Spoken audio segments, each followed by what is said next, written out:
A'udzu billahi minasyaitonir rajim. Bismillahirrahmanirrahim. Assalamualaikum warahmatullahi wabarakatuh. Alhamdulillahi rabbil alamin, wassalatu wassalamu ala asyrafil anbiya'i wal mursalin wa ala alihi wa sahbihi wa man iktada bihadi ila yaumiddin. Allahumma ya Fattah, Allahumma ya Alim, Allahumma ya Khabir, Allahumma ya Mubdi, Allahumma ya Mu'id. Allahumma aftah alaina futuhal arifin, waftah alaina hikmataka, wanshur alaina min khazaini rahmatika ya arhamar rahimin. Allahumma arhamna bil Qur'an, waj'alhu lana imaman wa nuran wa hudan wa rahmah. Allahumma dhakkirna minhu ma nusina wa 'allimna minhu ma jahilna. وارزقنا تلاوته آناء الليل وأطراف النهار واجعله لنا حجة يا أرحم الراحمين. سبحان ربك رب العزة عما يصفون وسلام على المرسلين والحمد لله رب العالمين. Puji syukur kita kehadirat Allah Subhanahu wa taala. Alhamdulillah, pada hari keempat daripada Ramadan tahun 1441 Hijrah atau bersamaan dengan 2020 Masehi.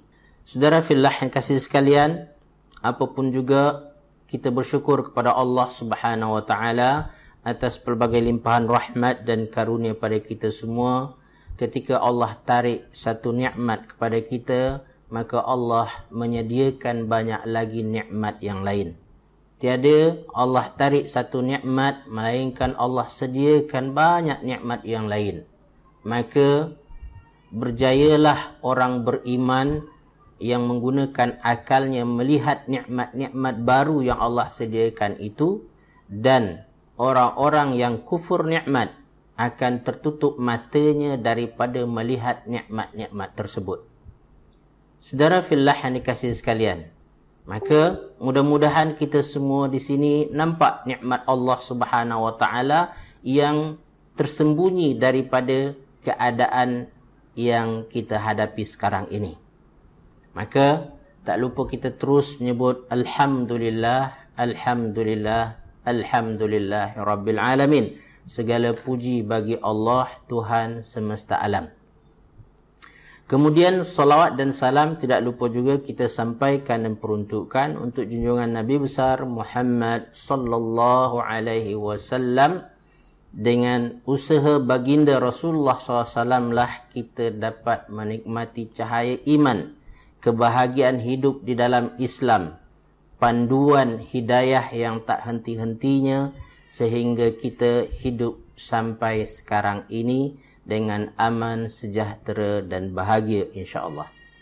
Saudara fillah yang dikasihi sekalian, pada pertemuan lepas kita sudah membincangkan ayat pertama dan ayat kedua daripada surah An-Nahl. Insya-Allah pada kali ini kita akan masuk pada perbincangan ayat yang ketiga dan keempat pula insya-Allah.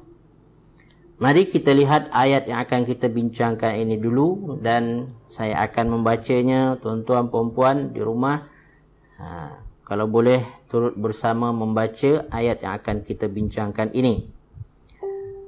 A'udzu billahi minasy syaithanir rajim.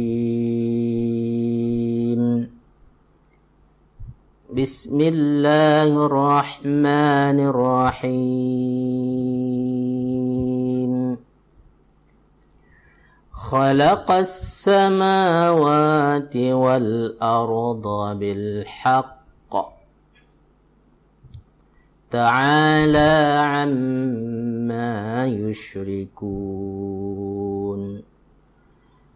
Khalaqal insana min nutfah فإذا هو خصيم مبين. صدق الله العظيم. Terjemahannya, khalaqas samawati wal ard.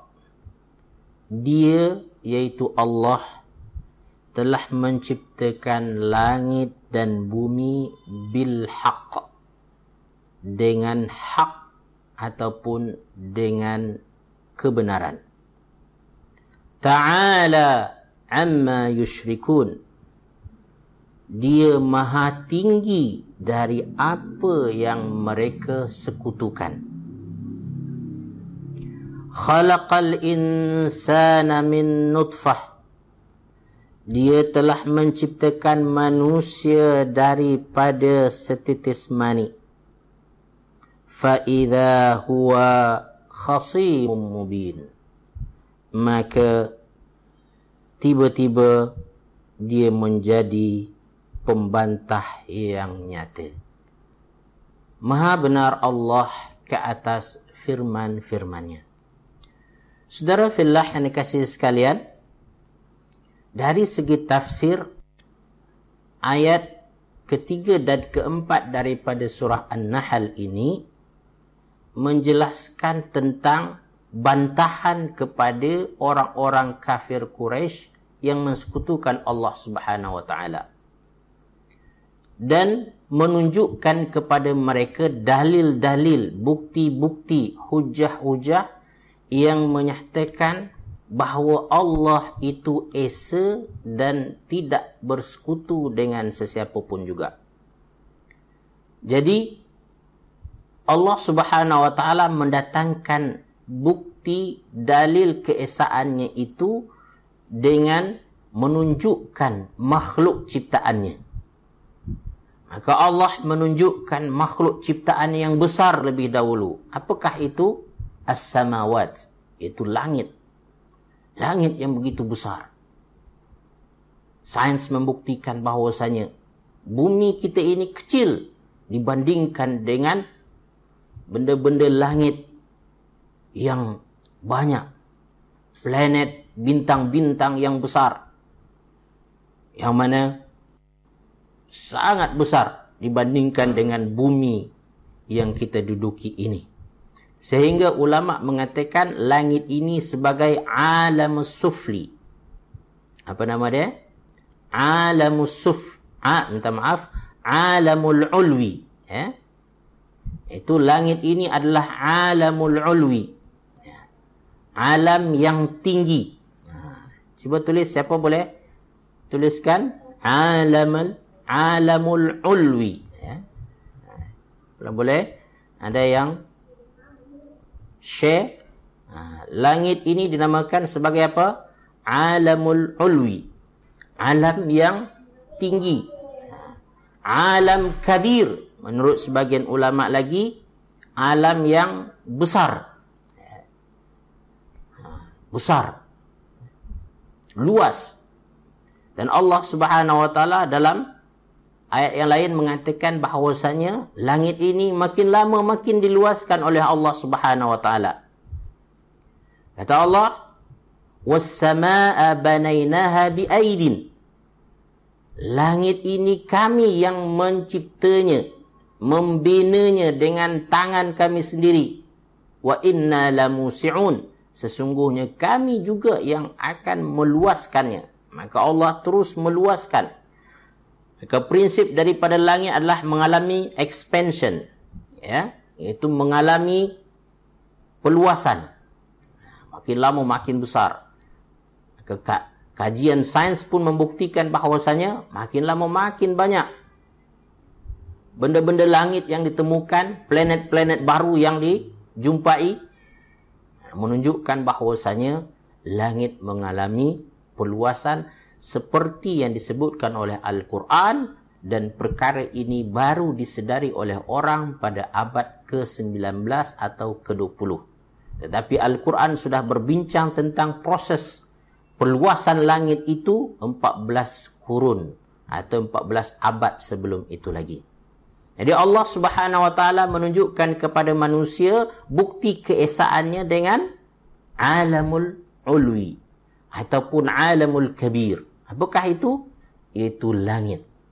Kemudian ditunjukkan lagi keesaannya dengan apa? Alamus sufli. Ini alamus sufli. Alamus sufli. Alamus sufli itu adalah bumi ini. alam yang rendah. Sufli ini mana yang di bawah. Kalau ulwi yang di atas daripada perkataan ala. Sufli adalah sufla, iaitu daripada perkataan sufla, iaitu di bawah, iaitu bumi ini. Dan dinamakan juga ia sebagai alamus saghir, alam yang kecil. Jadi dibandingkan dengan langit, bumi ini kecil. Jadi ada alamul ulwi, ada alamul sufli. Jadi Allah tunjukkan keesaannya dengan alam ini. Yang mana siapa yang membuat alam ini? Allah Subhanahu wa taala. Namun sayang manusia mensekutukan Allah Subhanahu wa taala, mensyirikkan Allah Subhanahu wa taala dan mengatakan bahwasanya ada Tuhan selain Allah. Maka Allah Subhanahu wa taala pada ayat yang ketiga itu mengatakan ta'ala amma yusyrikun. Allah Maha tinggi, Allah Maha suci daripada kesyirikan yang mereka lakukan.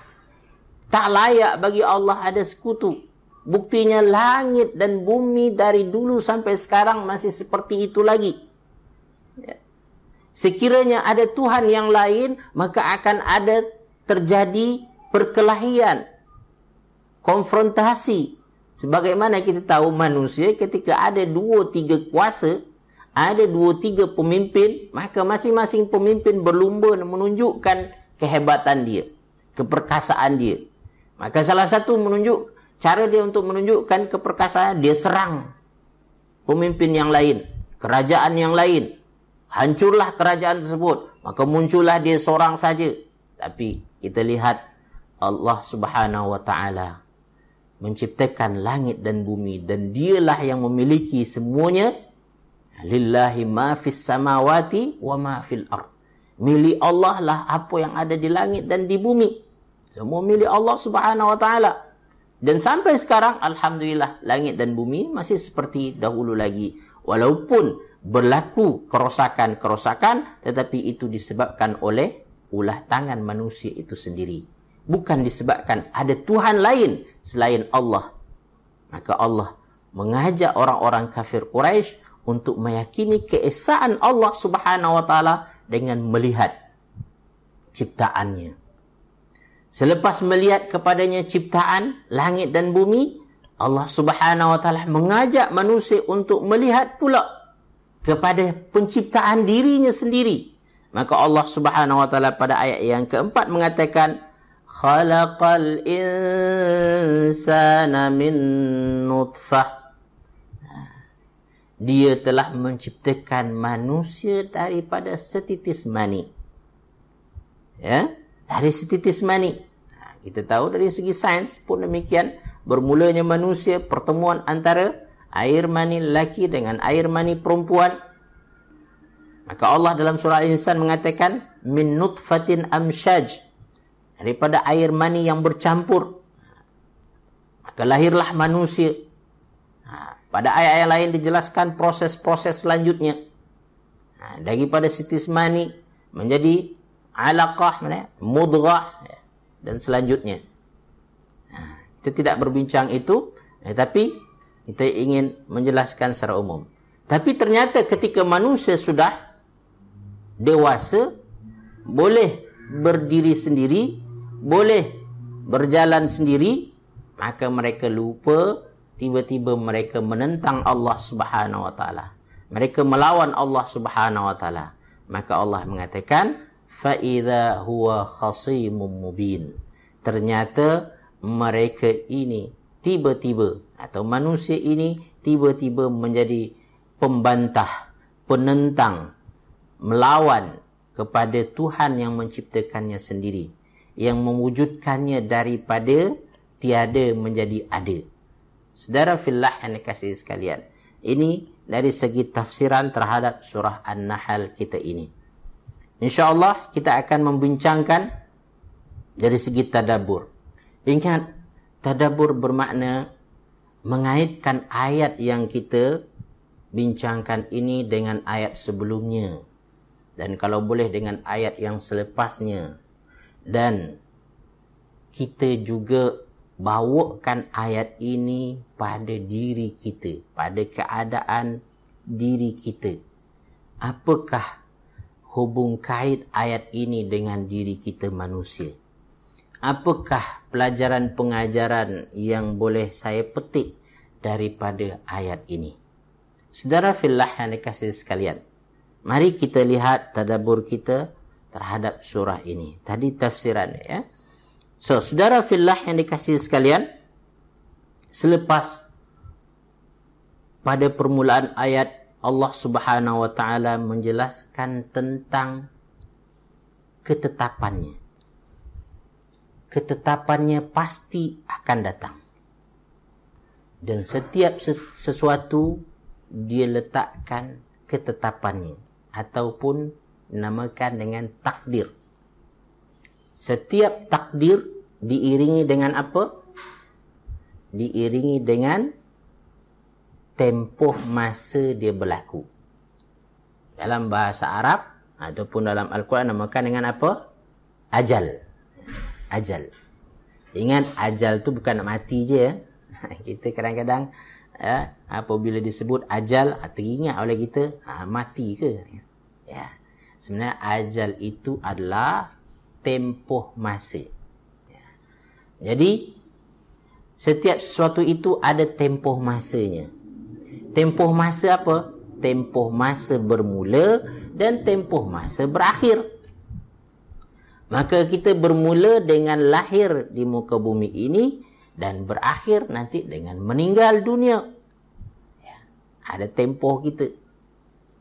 Dan ketahuilah bahawa setiap takdir dan ketetapan yang Allah Subhanahu wa taala letakkan kepada kita gaib daripada kita, ataupun kita tak tahu, melainkan ada di antaranya sebahagian yang Allah Subhanahu wa taala bagi tahu, seperti para nabi dan rasul ada dijelaskan bahawa ada di antara mereka seperti Nabi Adam, dalam kisah disebutkan oleh Imam At-Tirmizi dan Imam An-Nasai.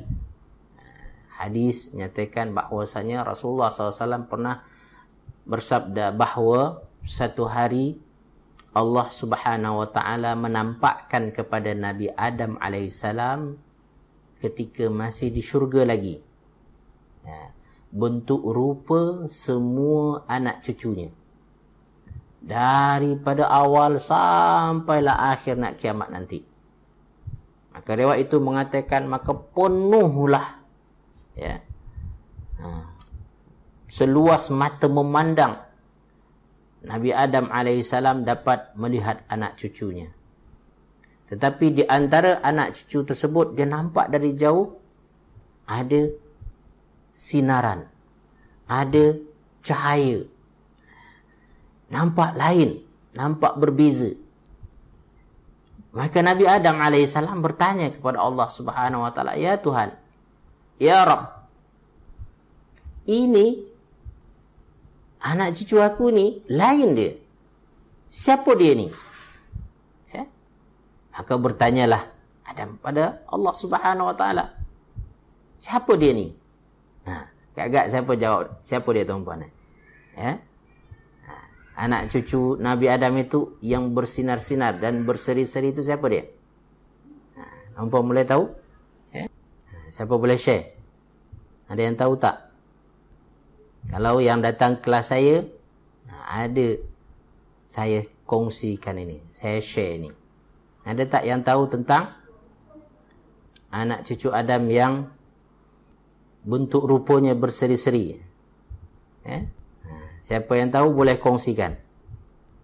Adakah dia Nabi Nuh alaihissalam? Atau Nabi Ibrahim? Atau Nabi Musa? Ataupun Nabi Isa? Ataupun Nabi Muhammad? Atau yang lain? Ketaniah Kak Rohani Mahmud, Nabi Daud alaihissalam. Betul. Jawapan Kak Rohani lebih tepat, yaitu Nabi Daud alaihissalam. Nabi Daud alaihissalam yang berdasarkan riwayat itu, yang rupa dia, wajah dia berseri-seri. Ketika mengetahui itu adalah anak cucunya yang bernama Daud alaihi salam, Adam bertanya lebih lanjut.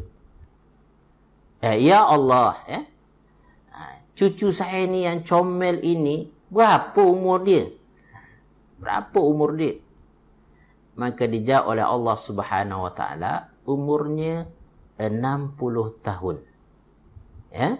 Maka Adam ketika dah dijawab oleh Allah dengan cara itu, dia bertanya balik tentang diri dia.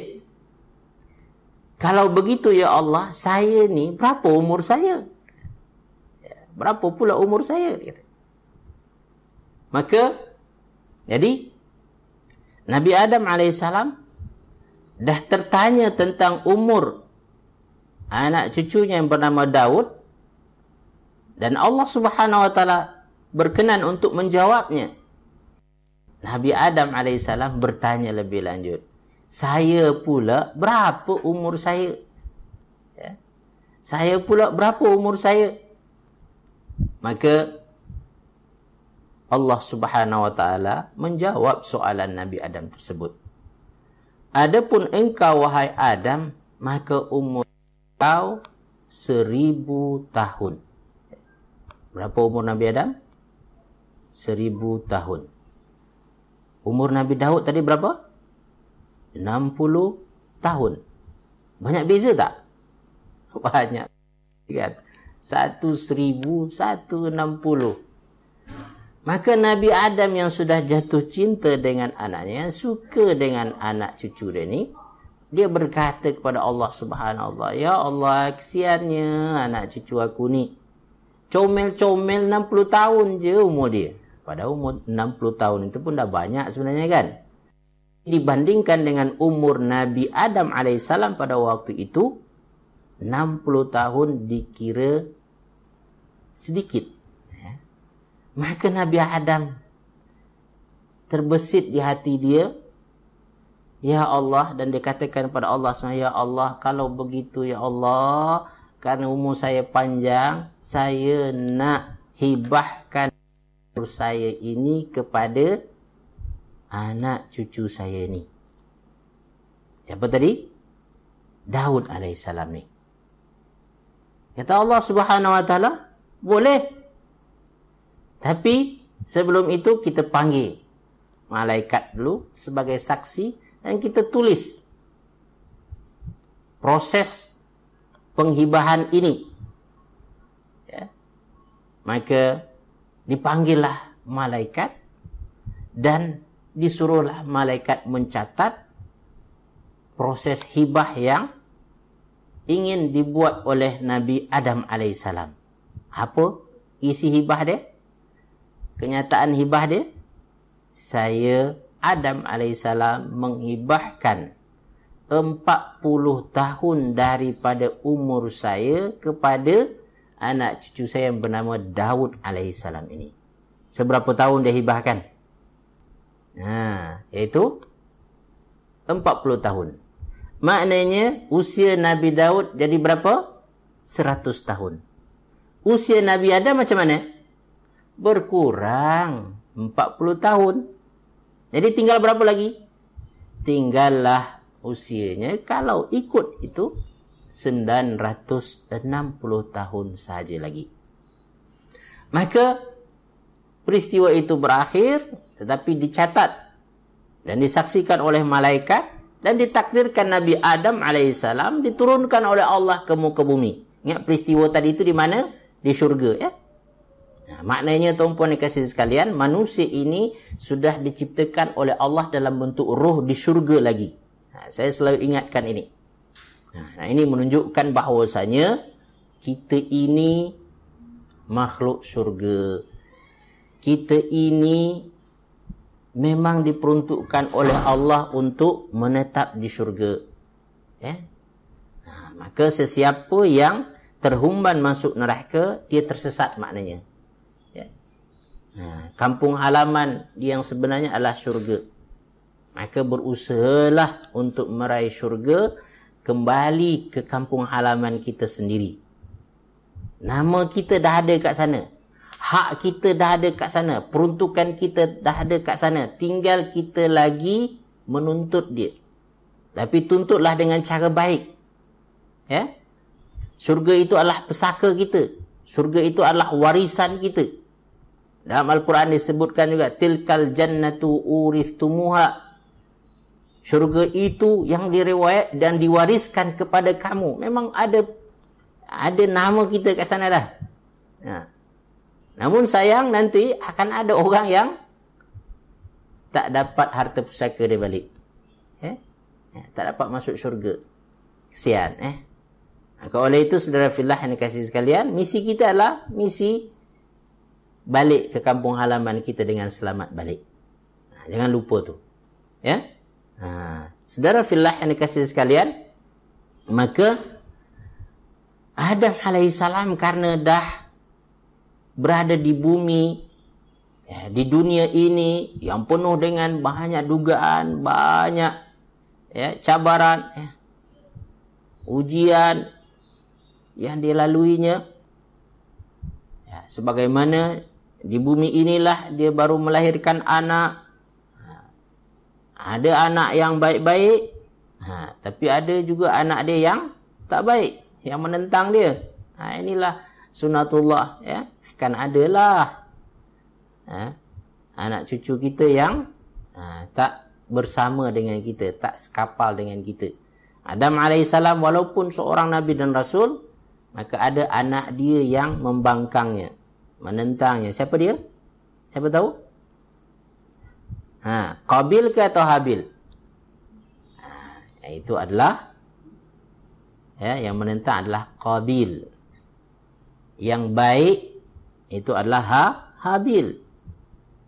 So, saudara fillah yang dikasihi sekalian, sampailah satu masa umur Nabi Adam alaihissalam dah mencecah 960 tahun. Maka malaikat maut, di antara adab malaikat kepada nabi-nabi adalah dia tak berani nak cabut terus. Nak cabut nyawa dia terus. Dia minta izin dahulu. Maka datanglah malaikat maut mengatakan bahawasanya, wahai Adam, dah nak sampai masa engkau kembali kepada Allah Subhanahu Wa Taala. Apa berlaku? Apa respon Nabi Adam alaihissalam? Ternyata karena masalah dunia yang banyak, Nabi Adam lupa. Dia kata, mana pula saya dah nak mati dah? Umur saya kan 1000 tahun. Ini baru 960 tahun, dia kata. Aku ada masa lagi 60 tahun, dia kata. Maka Nabi Adam AS lupa dan kemudian membantah. Menyatakan bahawa umur dia dah nak sampai dah. Ajal dia nak sampai dah. Maka Rasulullah SAW dalam riwayat tersebut berkata, Nasiya Adam fanasiyat dzurriyyatuhu wa jahada Adam fajahadat dzurriyyatuhu. Ini yang dikatakan oleh Nabi SAW. Kata dia adalah, yang maknanya Adam lupa. Lupa dengan apa? Dengan janji, dengan kontrak yang pernah dia buat. Apa kontrak dia? Kontrak hibah, kan? Hibahkan umur dia. Lupa dia. Maka kata Rasulullah, anak cucu dia pun suka lupa perjanjiannya, kontraknya. Wajahada Adam membantah. Fajahadat dzurriyyatuhu, maka zuriat dia pun suka membantah, terutama terhadap perjanjiannya. Maka di dalam Islam ada satu ayat paling panjang dalam Al-Quran. Apa dia? Ayat menulis perjanjian, terutama yang berkaitan dengan hutang. Sebab anak cucu Adam ni suka lupa. Jangan cerita orang lain, kita pun lupa kadang-kadang. So, saudara fillah ni, poin kita kat sini adalah iaitu Nabi Adam alaihissalam diberitahu kepadanya tentang usianya. Dan tak semua orang tahu. Hanya golongan-golongan tertentu saja yang Allah beri keistimewaan. So, nak tahu cerita macam mana penghujungnya? Dalam hadis dalam hadis At-Tirmizi, tuan-puan, cerita sampai setakat tu je. Iaitu macam mana Rasulullah SAW buat kesimpulan bahawa anak Adam lupa, maka anak cucu dia pun lupa. Kemudian apa nama dia? Adam membantah, anak cucu dia pun suka membantah. Sampai tu je. Tapi riwayat Nasa'i ada tambahan bahawasanya Allah Subhanahu wa taala melengkapkan umur Nabi Adam 1000 tahun dan juga menambahkan usia Nabi Daud alaihissalam kepada berapa? Berapa jadi dia? Iaitu 100 tahun. Ini riwayat menyatakan tentang Adam dan Daud alaihissalam. Saudara fillah yang dikasihi sekalian, kembali kita kepada ayat kita. Maka Allah Subhanahu wa taala menentukan ketentuan, menetapkan ketetapan, dan ketetapan itu pasti dan ada jangka masa dia, ada tempohnya. Maka kita kena ingat bahawasanya Allah lah yang menentukan tempoh itu, bukan kita. Maka kita bersedialah. Kadang-kadang ketetapan Allah itu datang pada waktu kita tak bersedia, dan ada masanya dia datang pada waktu kita memang sudah bersedia betul. Mudah-mudahan Allah Subhanahu wa taala bantu kita untuk sentiasa bersedia untuk menerima ketentuan dan ketetapan Allah Subhanahu wa taala. Saudara fillah yang dikasihi sekalian, di antara yang difahami oleh orang yang menghayati ketentuan dan ketetapan Allah, dia melihat bahwasanya daripada ayat yang ketiga itu, cuba tuan garis bawahi perkataan bilhaq. Kata kunci pada ayat yang ketiga untuk tadabbur kita adalah perkataan bilhaq. Ayat ketiga itu apa? Bilhaq. Iaitu kata Allah, khalaqas samawati wal arda bil haqq. Ketika kita memahami prinsip ketentuan dan ketetapan Allah, yang mana ketentuan ketetapan Allah itu berdasarkan ilmunya yang luas dan kebijaksanaannya yang tinggi, maka kita faham bahwasanya tak ada yang diciptakan oleh Allah melainkan bilhaq. Bilhaq, apa dia itu? Benar. Bilhaq ini sebagian ulama tafsir menjelaskan maksudnya adalah karena ada alasan yang benar. Allah ciptakan langit dan bumi, ada alasan dia, ada sebab dia. Allah tak ciptakan langit dan bumi tanpa sebab, ada sebab dia.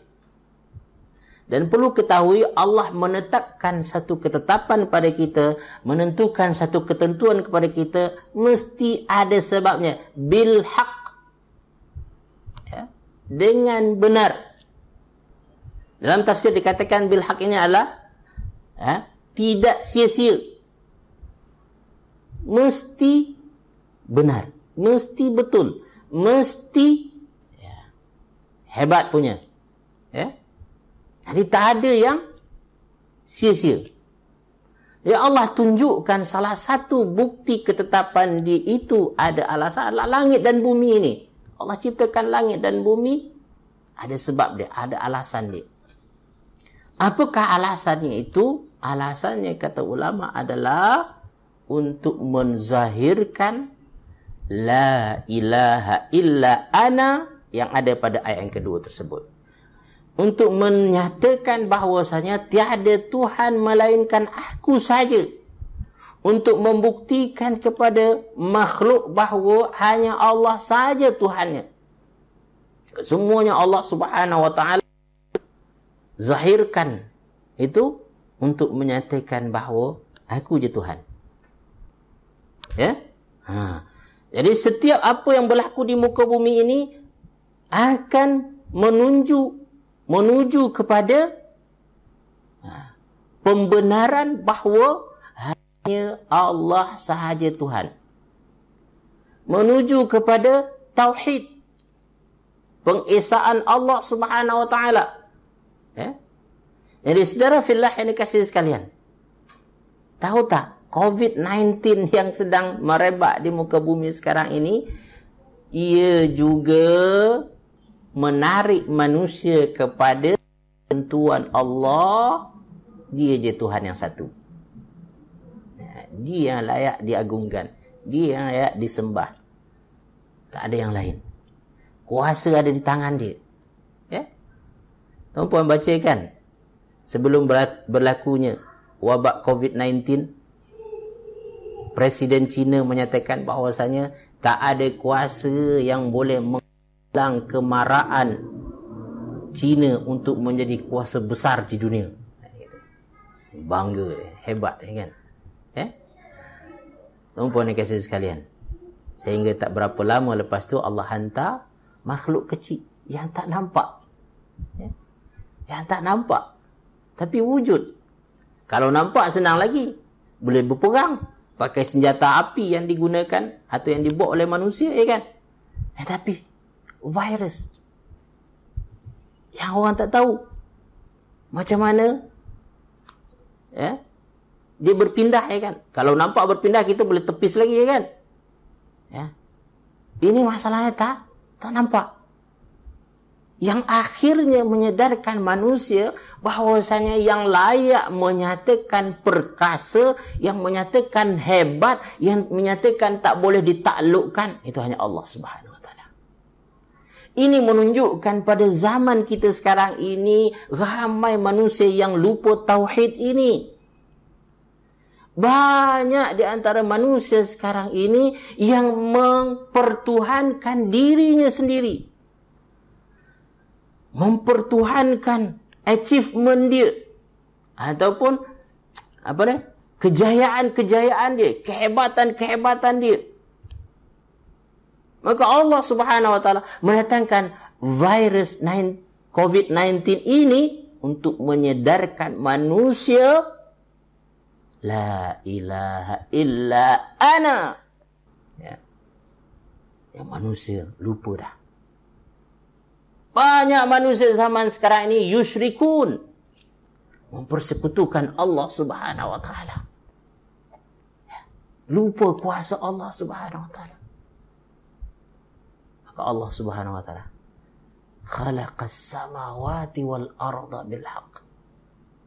Langit yang besar itu, bumi yang tempat kamu berpijak ini, tidak kami ciptakan sia-sia. Ta'ala amma yusyrikun. Maha suci Allah daripada kesyirikan yang mereka lakukan itu. Dan Allah Subhanahu wa taala datangkan sesuatu kepada kita untuk kembali ini. Maka apabila tuan-tuan perempuan menghadapi sesuatu, tuan-tuan ingat la ilaha illallah ini semua dari dia yang satu ini. Ya Allah, dia nakkan aku kembali mengesakannya. Ingat masa kita diuji oleh Allah Subhanahu wa taala, masa itu sebenarnya kita kena ingat balik, la ilaha illallah, tiada Tuhan melainkan Allah. Tapi jangan berhenti setakat itu, sambung, fattaqun. Kalau kita menyedari bahawa tiada Tuhan melainkan Allah, dituntut untuk kita bertakwa. Maknanya perbaiki amalan kita, perbaiki hati kita. Hati kita mungkin sudah ada sombong, sudah ada angkuh, rasa hebat, kalau tak paling kurang ujub, kan? Rasa megah. Inilah manusia banyak, rasa megah dengan pencapaian-pencapaian yang dia dapatkan masa hidup dunia ni. Aku dah dapat ini, aku dah dapat itu. Cuba tengok tuan-puan yang kasih sekalian, betapa dahsyatnya COVID-19 ini. Ada orang yang dah sebelum COVID-19 jutawan tuan-puan, sekarang menjadi jutawan berhutang. Ada tak? Banyak atau? Bahkan banyak orang-orang yang berhutang. Na'udzubillah min zalik. Tuan-tuan dan saudara sekalian. Nampak megah sebelum COVID-19. Tapi datang COVID-19 ni. Sapu habis. Ya. Tengok tuan-tuan dan saudara sekalian. Bil haq. Ingat ni. Garis bawahi. Khalaqas samawati wal arda bil haq. Tapi bukan sebenarnya samawati wal ard. Semua yang Allah Subhanahu wa taala ciptakan adalah bil haq. Ya, dengan benar. Alasan yang betul. Imam Ibnu Katsir tuan-puan dalam tafsirnya ada menyatakan bahawasanya bil haq itu apa dia? Dia tafsirkan dengan mendatangkan ayat dalam Al-Quran, iaitu Allah tidak menjadikan langit dan bumi ini sia-sia. So untuk apa? Dia suruh kita buka surah An-Najm ayat 31. Cuba buka tuan-puan surah apa dia tu? Surah An-Najm ayat 31. Surah An-Najm ayat 31. Mari kita buka sama-sama surah An-Najm ayat 31. Muka surat tuan-puan 527. Muka surat 527 ayat 31. Surah apa tadi? Surah An-Najm. Cuba tulis surah apa? Surah An-Najm ayat 31, muka surat 527. Ya. Apa kata Allah Subhanahu wa taala dalam surah An-Najm ini? Walillahi ma fis samawat. Walillahi ma fis samawati wal ard. Wa ma fil ard. Milik Allah lah apa yang ada di langit dan apa yang ada di bumi. Milik Allah Subhanahu wa taala. Jadi Allah ciptakan langit dan bumi. Apa alasannya? Apa tujuan penciptaannya itu? Kita tengok. Dijelaskan oleh ayat tersebut. Liyajziyalladhina asa'u bima amilu. Ya. Tujuannya adalah untuk membalas orang-orang yang berbuat dosa. Ya. Dengan apa yang mereka buat itu. Dosa yang mereka lakukan. Kejahatan yang mereka lakukan. Dalam arti kata, tuan-puan dan kasih sekalian, adanya langit dan bumi, adanya kehidupan kita ini, Allah nak menzahirkan ada orang baik, ada orang buruk. Maka ayat dia selanjutnya, wa yajziyalladhina ahsanu bil husna, dan dia membalas orang-orang yang berbuat baik dengan kebaikan. Ya. Maka adanya langit dan bumi untuk menzahirkan ada orang baik, ada orang buruk. Orang baik akan mendapat balasan kebaikan, orang buruk akan mendapatkan keburukan. Allah nak tunjukkan itu. Allah nak zahirkan itu. Itu menurut tafsir Ibnu Katsir. Jadi tujuan Allah Subhanahu menciptakan langit dan bumi bil haq, kan? Dengan alasan yang benar. Alasan yang benar itu liyajziyalladzina asa'u bima 'amilu wa yajziyalladzina amanu bil husna. Ya? Untuk mewujudkan ada nanti proses balas membalas.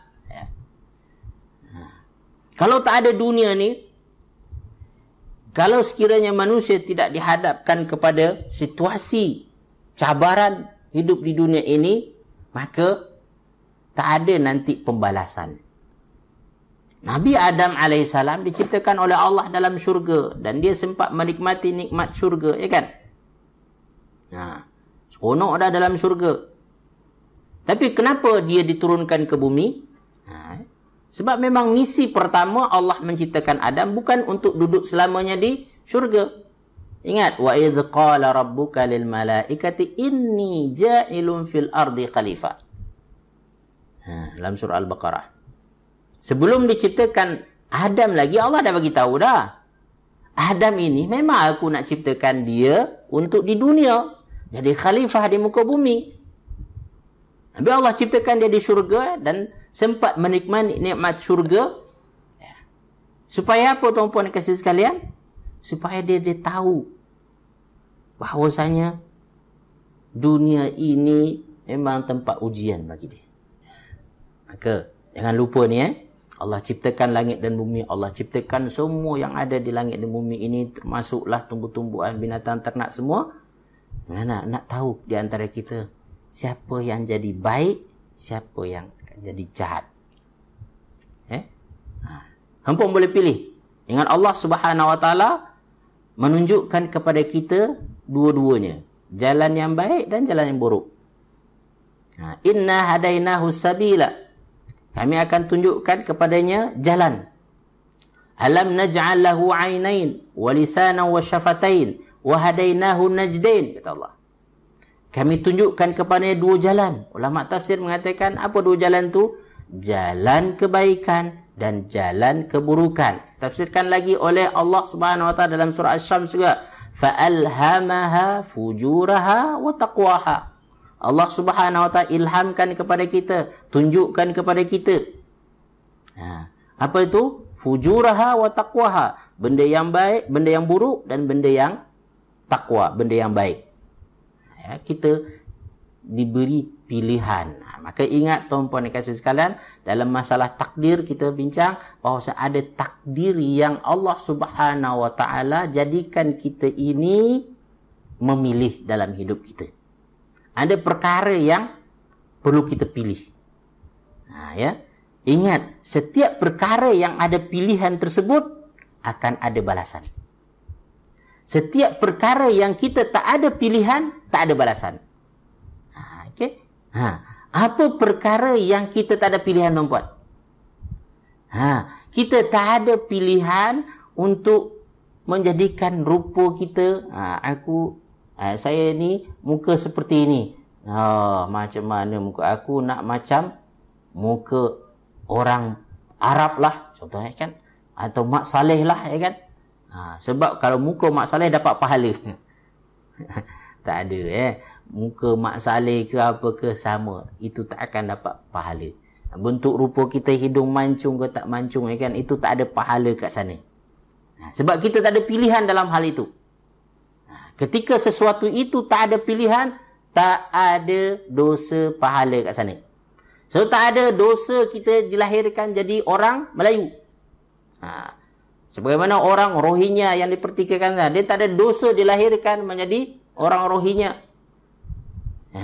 Tetapi kita akan berdosa pada perkara baik buruk yang Allah Subhanahu Wa Taala bagi kita kebebasan untuk memilihnya. Nak jadi orang baik, tak ada pilihan. Nak jadi orang buruk, kita ada pilihan. Nak jadi orang baik, dekat-dekatlah dengan orang baik. Jumpalah dengan orang baik-baik.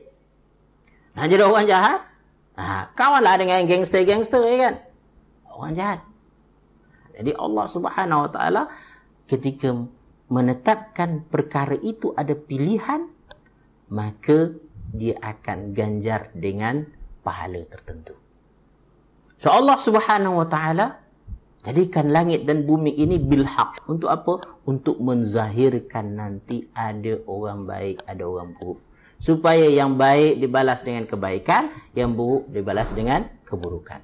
Tak ada yang sia-sia, tuan-puan. Perhatikan selalu, tuan-puan. Apabila tuan-puan dapat ujian, ingat selalu, Allah nak uji aku. Aku nak jadi orang baik, kata jadi orang buruk dengan ujian ni. Kalau tuan-puan nak dapat, tuan-puan dapat nikmat mana kan? Tuan-puan tanya sebab aku ni dengan nikmat ini akan jadi orang baik ke atau jadi orang buruk? Sebab ada orang sebab nikmat, tuan-puan, dia jadi orang jahat tahu. Dan juga kadang sebaliknya, diuji oleh Allah Subhanahu, orang itu sebelum tu baik, tapi diuji oleh Allah Subhanahu dengan satu ujian, lalu dia memilih dengan ujian itu jadi orang jahat. Wa ya'udzubillah min zalik. Allah tak uji kita, melainkan Allah ingin menzahirkan kepada kita sifat baik kita. Dan juga menzahirkan sifat buruk kita. Hati-hati. Manusia kebanyakannya, maka pada ayat yang keempat surah An-Nahl kita diingatkan. Allah ciptakan manusia daripada setitis mani yang tak ada nilainya. Sehingga Rasulullah SAW dalam sebuah riwayat, tuan-puan dikasih sekalian, ya, riwayat Imam Ahmad dan Ibnu Majah menyatakan bahwasanya satu hari Rasulullah SAW buka telapak tangannya, lalu dia meludah di telapak tangan itu. Minta maaf, dia meludah. Kemudian dia bersabda, menyampaikan hadis qudsi Allah Subhanahu wa taala, ya. Firman Allah Subhanahu wa taala dalam bentuk hadis qudsi. Apa dia? Ibna Adam, wahai anak cucu Adam, anna tu'jizuni wa qad khalaqtuka min mithli hadha. Wahai anak Adam, bagaimana kamu boleh meremehkan aku, boleh mengalahkan aku? Belagak kan, menunjukkan hebat. Wa qad khalaqtuka min mithli hadha, padahal aku telah menciptakan kamu dari benda seperti ini saja. Seperti apa tu? Ludah tu. Ludah. Ya. Sebagaimana tuan-puan ketahui bahawasanya air mani apabila tuan-puan sudah, kan, apa tuan-puan? Basuh, buang, kan? Tak guna dah lepas tu, masuk longkang. Ya. Tak ada manfaat. Air ludah seperti itu juga. Lebih kurang je air mani dengan air ludah. Lebih kurang seperti ini. Dan kamu nak belagak. Hebat itu. Belagak. Ya. Lebih besar, lebih agung daripada aku, kata Allah. Ya. Maka disambung hadis itu oleh Rasulullah SAW.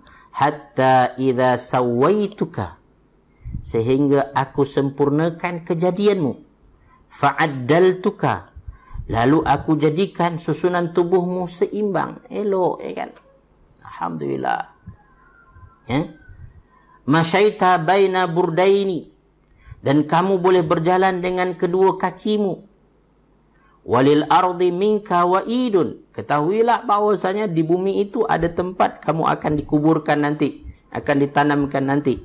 Ya. Fajama'ta wa mana'ta, lalu kamu mencari rezeki, kamu kumpulkan harta kekayaan kamu. Wa mana'ta, sayang, kamu jadi bakhil. Kamu tak mau membelanjakan harta kamu itu di jalan Allah Subhanahu wa taala. Kamu makan sendiri saja. Wa mana'ta hatta idza balagatit taraqi, sehinggalah, ya, roh sampai ke hulkum kamu, maut datang menjemputmu, barulah masa itu kamu berkata, qulta atasaddaq, ya Allah, bagi aku peluang untuk bersedekah dulu. Ya. Wa anna awanus sadaqah, ketahuilah masa untuk bersedekah ketika nyawa ataupun roh kita dah dicabut, tak ada guna lagi dah. Oleh itu, saudara fillah yang dikasihi sekalian, beringatlah kita bahawasanya di dunia ini bukan tempat kita untuk berbangga-bangga. Di dunia ini bukan tempat kita untuk menunjukkan terror, menunjukkan hebat. Tetapi di dunia inilah tempat kita menundukkan hati kita, menundukkan diri kita kepada perintah-perintah Allah Subhanahu wa taala, kepada ketentuan dan ketetapan Allah Subhanahu wa taala. Terimalah dia dengan hati yang redha. Sabarlah dalam menghadapi cabaran dugaan kehidupan ini. Insya-Allah, kalau kita melihat dunia ini dengan pandangan yang benar, pandangan yang betul, tempat kita untuk menabur kebaikan dan menghindarkan kejahatan, insya-Allah hidup kita bukan hanya di akhirat, di dunia ini pun akan penuh dengan keamanan, ketentraman, kesejahteraan dan kebahagiaan, insya-Allah. Tuan-tuan, puan-puan dikasihi sekalian, tanpa terasa dah 1 jam kita berbincang tuan-puan kasih sekalian. Kita dah sampai di penghujungnya. Maknanya kita sempat membincangkan kali ini iaitu ayat ketiga dan keempat daripada surah An-Nahl ini. Saudara fillah yang dikasihi sekalian, ya, Masya Allah kita dah sampai penghujung. Kita ada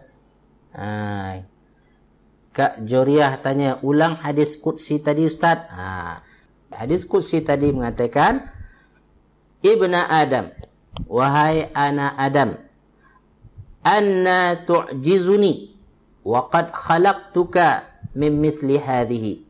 Bagaimana kamu boleh mengalahkan aku padahal kamu hanya diciptakan daripada seumpama ini. Seumpama apa dia tu? Air ludah tadi tu. Hina, kan? Tak ada apa. Air ludah orang tak simpan. Orang akan buang. Sebagaimana air mani tu orang buang, kan? Tak gunakan. Tapi sayang, ketika aku ciptakan kamu daripada ini, hatta idza sawaituka, ketika aku telah menyempurnakan kejadianmu, fa'addaltuka, lalu aku seimbangkan diri kamu, wa masyaita baina burdain, dan kamu dapat melangkah di atas kedua kaki kamu, berjalan di muka bumi. Dan ketahuilah, walil ardi minka wa'id, di bumi ini nanti kamu akan ditanamkan, kata Allah. Fajama'ta, di dunia ini ketika kamu dah boleh berusaha sendiri, kamu kumpulkanlah harta, ya. Kumpulkanlah pengaruh, follower kadang-kadang, kan? Kemasyhuran, populariti, kamu kumpulkan. Wa mana'ta, tapi sayang, dalam masa yang sama kamu halang harta kamu itu untuk dimanfaatkan orang lain. Ya? Hatta idza balagatit taraqi, sehinggalah roh sampai ke hulkum kamu, nyawa hendak dicabut, barulah ketika itu kamu ingat bersedekah. Ingat, biasanya perkara pertama yang nampak oleh manusia, tuan-puan dan puan, ketika roh dia dicabut adalah itu balasan kepada sedekah. Sehingga apa? Perkara yang dia minta apabila dicabut nyawanya adalah, yang diminta dulu adalah sedekah lu. Ya Allah, bagi aku peluang sedekah. Kalau aku diberi peluang untuk hidup di dunia lagi, aku akan bersedekah. Sebab apa? Pahala sedekah itu yang ditunjukkan lu. Fa asaddaqa wa akum minas salihin, dalam surah Al-Munafiqun. Aku akan bersedekah dan aku akan menjadi orang yang soleh, dia kata. So tuan-puan dan kasih sekalian, itu dia hadis Qudsi tadi Kak Joriah. Alhamdulillah, Alhamdulillah. Mudah-mudahan Allah panjangkan umur kita. Kita buatlah kerana Allah, ya. Memang dalam melakukan kebaikan ini ada mata-mata yang dengki, mata-mata yang hasad, ya. Kadang-kadang kita cuba dah menyembunyikan kebaikan kita, ada juga orang yang menzahirkannya, dan ketika dizahirkan pula orang cakap macam-macam, ya kan. Ketika kita dah buat kebaikan, macam-macam, macam Ustaz Abid Liu, ya kan. InsyaAllah dia ikhlas, hanya Allah saja yang tahu hati seseorang, ya. Jadi tapi kita kena ingat, InsyaAllah masing-masing orang yang berbuat baik itu, saya berbaik sangka, InsyaAllah dia orang buat baik, ikhlas karena Allah Subhanahu Wa Taala, ya. Kita tak dapat membaca hati orang, ya. Ikhlas itu ada di hati, dan hati itu hanya Allah yang tahu. Alimun bidzatis sudur, ya. Mudah-mudahan kita sama-sama menjadi lebih baik. Alhamdulillah pada hari ini nampak kita bertambah, yang mana live kita dah mencecah sampai 83 orang, ya. Alhamdulillah. Mudah-mudahan semakin lama makin banyak, insya-Allah, ya. Jemputlah kawan-kawan yang lain untuk live, ya. Okey. Kenapa Ustaz live dekat grup? Lagi senang, supaya saya senang nak berinteraksi, lebih dekat dengan orang-orang yang saya kenal, Nas pun, mana nak dapat hadis Qudsi penuh tu? Nantilah Ustaz akan share dekat grup, ya. Ustaz akan bagi nanti.